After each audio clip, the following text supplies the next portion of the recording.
Hello दोस्तों, नमस्कार। आज फिर स्वागत है आप सभी का एक वीडियो पर।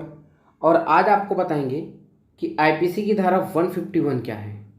ठीक है। और यह जो धारा है वह सजा और जमानत पर निर्भर है। ठीक है। तो दोस्तों, जैसे कि आप जानते हैं कि शांति भंग की आशंका क्या होती है संहिता में, क्या यह एक अपराध है, और अगर अपराध है तो कैसे इसको अपराध की श्रेणी में माना जाएगा कि नहीं माना जाएगा। आज हम इसी को जानने का प्रयास करेंगे। आपको आज आईपीसी की धारा 151 क्या है ये आपको डिटेल में बताएंगे, और यह कब और किन कंडीशन में अप्लाई होती है इसके बारे में संपूर्ण जानकारी आपको इसी वीडियो पर मिलेगी। इस आईपीसी की धारा में 151 में सजा और जमानत, बेल का क्या प्रावधान है, बेल का क्या प्रावधान है, इन सब बातों को विस्तार से चर्चा करेंगे। तो हम आपको बताएंगे कि आईपीसी की धारा 151 के अनुसार क्या कहना है इनका। ठीक है। तो 5 या अधिक, कितना, 5 या अधिक, 5 या अधिक व्यक्तियों के जमाव को बिखर जाने का समादेश दिए जाने के पश्चात उसमें जानते हुए सम्मिलित होना या बने रहना। जैसे कि आपको, अगर आप 5 लोग या 5 से 6 से 7 लोग आप एक जगह खड़े हुए हैं, लेकिन अगर आपको आदेश आ चुका है कि आप सभी लोग अपने अपने घर चले जाएं, लेकिन फिर भी आप उस जगह पे खड़े हुए हैं यह जानते हुए कि हमको आदेश आ चुका है, तो जो कोई 5 व्यक्तियों में से किसी जमाव में, ठीक है, जिसमें लोक शांति विघ्न कारित होना संभव हो, ऐसे जमाव को बिखर जाने का समादेश विधि पूर्वक दिए जाने पर जानते हुए भी सम्मिलित होना या बने रहना, वह दोनों में से किसी भांति का कारावास से जिसकी अवधि 6 मास तक हो सकती है या जुर्माने दोनों से दंडित किया जा सकता है। आपको बता दें, यहाँ गलत लिखा हुआ है, लेकिन ये हो जाता है, क्या है, लिखते लिखते कभी कभी दिक्कत हो जाती है। इन सब चीज़ों में आप ध्यान ना दें कि वीडियो क्या कहना चाहता है, ये आप ध्यान दीजिए। तो आपको बता दें कि अगर आपको आदेश आ चुका है फिर भी आप जमाव के लिए खड़े हुए हैं, तो इसको शांति भंग माना जाएगा। क्या माना जाएगा? शांति भंग। और शांति भंग मानते हुए आपको कारावास की सजा दी जाएगी जिसकी अवधि 6 महीने होगी, या आपको जुर्माना और दंड दोनों दिया जा सकता है। अब इस पे आगे बढ़ते हुए हम आपको बताते हैं कि इसका स्पष्टीकरण क्या हो सकता है। ठीक है, इसका स्पष्टीकरण क्या हो सकता है। तो यदि वह जमाव धारा 141 के अर्थ के अंतर्गत विधि विरुद्ध जमाव हो, ठीक है, क्या है, विधि विरुद्ध जमाव हो, तो अपराधी धारा 145 के अधीन दंडनीय होगा। ठीक है। अब इसका क्या है आगे, इसको भी हम आपको डिटेल में बताते हैं, तब समझ में आएगा। आप यहाँ केवल 141 और 141 की धारा और ये आप 145 को आप समझ के अगर ये बोलेंगे कि ये क्या चीज़ होता है, समझ में नहीं आ रहा है, तो इसको समझने के लिए आपको आगे वीडियो में बने रहना चाहिए। अब अपराध के विषय में आपको बताते हैं कि अपराध क्या है, और अपराध के विषय में आपको बताते हैं। ठीक है। और इसकी उसी की डिटेल आपको फिर से यहाँ बताते हैं। तो 5 या अधिक व्यक्तियों को किसी जन समूह जिसे बिखर जाने का समादेश दे दिया हो फिर भी आप जानबूझकर उसमें शामिल हो रहे हैं। पॉइंट को आप नोट करिए, जानबूझकर शामिल हो रहे हैं। क्या करके? जानबूझकर शामिल हो रहे हैं। तो इसकी सज़ा जो है वो 6 माह की है। ठीक है। यह एक जमानती और संज्ञेय अपराध है, किसी भी मजिस्ट्रेट द्वारा विचारणीय है। यह अपराध समझौता करने योग्य नहीं है, इसको आप समझौता नहीं कर सकते। इसमें आपको 6 महीने का कारावास हो सकता है। अगर आपको जमानत चाहिए तो जमानत मजिस्ट्रेट के द्वारा ही मिल सकता है, वो भी उसके अपने विवेक पर। ये आपके कहने से या फिर आपके वकील के कहने से आपको जमानत नहीं मिलेगा।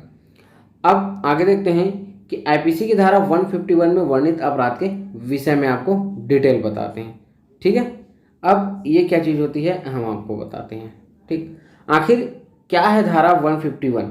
आखिर क्या है धारा 151? अगर आप इसको समझना चाहते हैं तो पहले तो ये क्लियर रहे कि यह कोई अपराध को न तो बताते हुए बल्कि पुलिस अधिकारी की किसी अपराध को होने से रोकने की शक्ति को बतलाती है। पुलिस अधिकारी की किसी अपराध को रोकने की शक्ति को बतलाती है। ठीक है। ये धारा पुलिस की शक्ति के बारे में है, जो कि 151 के तहत इंडियन पीनल कोड के संहिता द्वारा प्रदान की गई है। ठीक है, इतना तो आप समझ ही गए होंगे। अब संहिता की धारा 151 संहिता को प्रदत्त एक निवारणात्मक उपहार है, जो संहिता को समाज में विधि व्यवस्था बनाए रखने के लिए प्रदान किया गया है। आप इस चीज़ को समझिएगा कि 151 संहिता एक निवारणात्मक उपहार है जो संहिता को समाज में विधि व्यवस्था बनाए रखने के लिए प्रदान किया गया है। अब आईपीसी की धारा का मुख्य उद्देश्य उन सभी लोगों को सजा दिलाने का होता है, उन सभी लोगों को सजा दिलाने का अधिकार होता है जो समाज में अशांति फैलाने का कार्य करते हैं। इस चीज़ को आप देखिएगा, है ना। जब किसी समाज में किसी गैर कानूनी जनसभा द्वारा कोई अपराध को अंजाम दिया जाता है, ठीक है, जिसमें सभी अपराधियों का एक जैसा उद्देश्य हो, तो कोई अपराधियों को पुलिस के अधिकारी प्रथम सूचना रिपोर्ट होने के बाद गिरफ्तार कर सकते हैं। अगर आप एक जमाव लगाते हैं, गैर कानूनी जनसभा करते हैं, ठीक है, तो इस अपराध को रोकने के लिए पुलिस जो है प्रथम सूचना रिपोर्ट यानी एफआईआर होने के बाद आपको गिरफ्तार कर सकती है। ठीक, अब आईपीसी की धारा 151 में सजा या पनिशमेंट क्या होगी, इसकी भी डिटेल अभी जान लेते हैं। अधिक व्यक्तियों के किसी समूह को जिससे वहाँ से हटकर बिखर जाने का आदेश दिया गया हो, ठीक है, फिर भी वहाँ बने रहना या उसमें जानबूझकर शामिल अपराध मान दिया जाता है, जिसके लिए सजा का प्रावधान है जो कि 6 माह या अर्थदंड दोनों दिया जाता है। ठीक है, और यहाँ पे जो है आईपीसी की धारा जो 304 जो है ये गलत लिखा हुआ है। आईपीसी 304 की कोई आवश्यकता नहीं है यहाँ पे, ठीक है, तो इस चीज़ को आप भूल जाइए। अब आगे देखते हैं कि आईपीसी की धारा 151 में जमानत देखते हैं।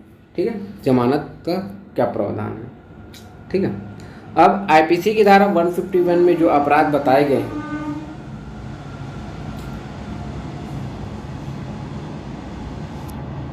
अब देखते हैं आईपीसी की धारा 151 में जमानत या बेल का क्या प्रावधान है।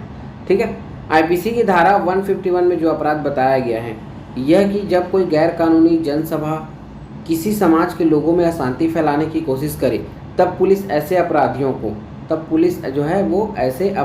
को जो किसी भी प्रकार से उस गैर कानूनी जनसभा में सम्मिलित होते हैं, तो ऐसे प्रत्येक व्यक्ति को सजा का प्रावधान के तहत सजा दिलाने के लिए कोर्ट में हाजिर करती हैं। तो आपको बता दें कि यह एक जमानती अपराध है। इसका मतलब है कि अगर किसी व्यक्ति द्वारा यह अपराध कारित होता है तो उसको न्यायालय द्वारा जमानत दी जाएगी, लेकिन न्यायालय के विवेक के ऊपर। ठीक है, संशोधन क्या है इसमें कि इस धारा 151 के अनुसार जमानत के नियमों में संशोधन किया गया है। अब जमानत थाने पर ही दी जा सकती है। जी हाँ, अगर ये संशोधन हो चुका है, अगर आप इसमें जमानत लेना चाह रहे हैं, अगर ऐसा आपके साथ कभी होता है कि आप घूमते घूमते भी अगर वहाँ पे पहुँच गए हैं, है ना, और वहाँ पे कुछ होने वाला है, जैसे बवाल होने वाला है, दंगा होने वाला है, अगर आप पहुँच गए, आपको रोकने के लिए पुलिस अगर आपको गिरफ्तार कर दी है, तो आप थाने पर इसकी जमानत को ले सकते हैं। आपको कोर्ट जाने की आवश्यकता नहीं है।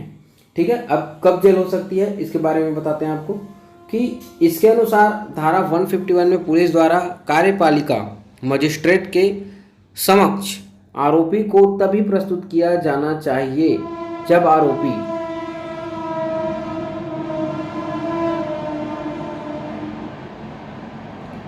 इसके अनुसार धारा 151 में पुलिस द्वारा कार्यपालिका मजिस्ट्रेट के समक्ष आरोपी को तभी प्रस्तुत किया जाना चाहिए जब आरोपी धारा 151(2) में गिरफ्तार हुआ हो और आरोपी को 24 घंटे से अधिक पुलिस अभिरक्षा में रखना जरूरी हो। तो किसी विधि अथवा संहिता के उपबंधों की प्राधिकृत करना होगा, तब 151, 107, 116 में पुलिस कार्यपालिका मजिस्ट्रेट को समक्ष आरोपी को पेश कर सकती है। ठीक है।